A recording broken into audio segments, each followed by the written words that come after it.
Anderson, what are you doing here? I didn't send... Kilasalai, everyone.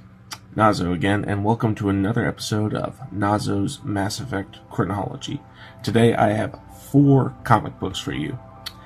The first one is a one-shot called He Who Laughs Best, and it is written by Mac Walters and Jeremy Barlow.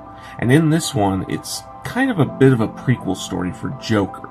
Now in this one, Joker is out of flight school, and he is a taxi driver, and he is trying to make his way to flying an Alliance frigate. He's discussing the SSV Normandy, the first one, in hopes of trying to get in there, but a Turian dissuades him because he does not like the idea of someone with creaky legs, brittle bone disease and all that, flying the super advanced warship, which, again, that's kind of what this is supposed to be. It's basically like a little bit of like, despite him being top of his flight class, he still faces discrimination because of his genetic disease.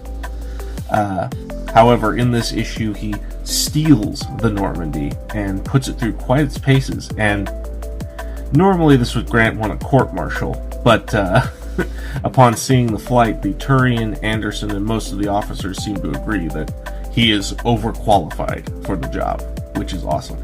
Next one we're looking at is Mass Effect Homeworlds Issue 2 by Mac Walters and Patrick Weeks. Now, in this particular one, it's sort of a backstory for how Tali starts her pilgrimage and how she goes sort of into her whole arc that eventually will get her to join Shepard's crew in the first Mass Effect game. It sort of goes through the motions of how she got the recording of Saren's complicity in the attack on Eden Prime at the beginning of the first game, and also how she ran into trouble on the Citadel, lost friends, got attacked by a couple of Saren's men, how she met Fist and Barla Vaughn and Dr. Michelle in preparation for selling the information in order for a safe place to hide for protection. The third comic is Mass Effect Foundation Issue 2. This one is by Mac Walters, and the number 4 will also be by Mac Walters, just for future reference. Anyway, in this one, Rasa has to try to get to Fist before Rex can, because she believes Fist is trying to switch loyalties from the Shadow Broker to Cerberus. She later finds out he's trying to switch over to Saren. And the fourth and final comic that we will be looking at today is Mass Effect Foundation number 3. And in this one, Rasa interviews, under disguise, obviously, she interviews Ashley Williams and her time on Eden Prime with the 212. What's interesting is that it kind of shows the Ashley's point of view of the recording that's at the very beginning of the game, when the Geth attack starts on Eden Prime. What's interesting about Foundation 2 and 3 is that Rasa is working with Kai Lang, and anybody who knows that name is probably cringing at it right now, which, again, I completely understand. The character throughout this series is written to be a jerk, to be an a-hole. So there's no really redeeming qualities for the character, so I can understand exactly why people cringe. He's just kind of an annoyance throughout the whole thing. Now, what did I think of these 4 comic issues? Well, for He Who Laughs Best, I really did enjoy it. It's just kind of a quick little one. I know some people take issue with, Joker, despite being top of his class, still facing discrimination, but again, it's the way it's sad and it's true, but the people like that will still sadly face some form of discrimination or another because of something that is beyond their entire control and everything.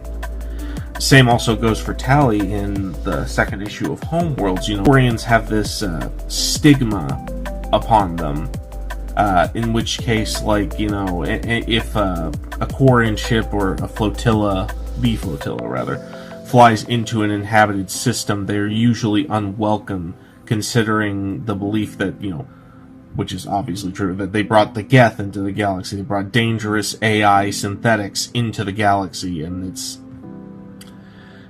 it's sad, really, because they're a very ingenuitous people, despite the lowered immune systems, the way their suits are built and everything.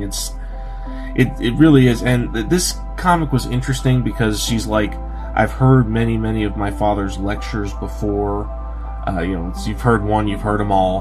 But what happens at the end of the comic is that her father gives like a bit more of an endearing, hearting lecture to her. So it's not really a lecture at all, just like an honest words and hopes that they'll be able to get her a home on the homeworld. As for the two Foundation issues, issues 2 and 3, I really enjoyed 2.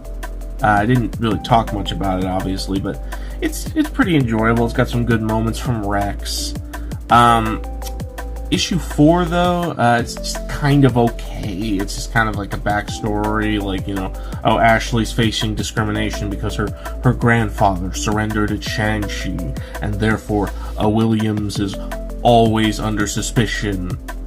You know, Mass Effect seems to deal a lot with, at least in particular with some of these comics, it seems to be the recurring theme of discrimination based on someone else's actions or things that happen that were beyond your control. But again, that's kind of what makes the galaxy, you know, more interesting and more realistic, is that these discriminations, even though we're supposed to be in a super advanced future, they still occur, they still happen.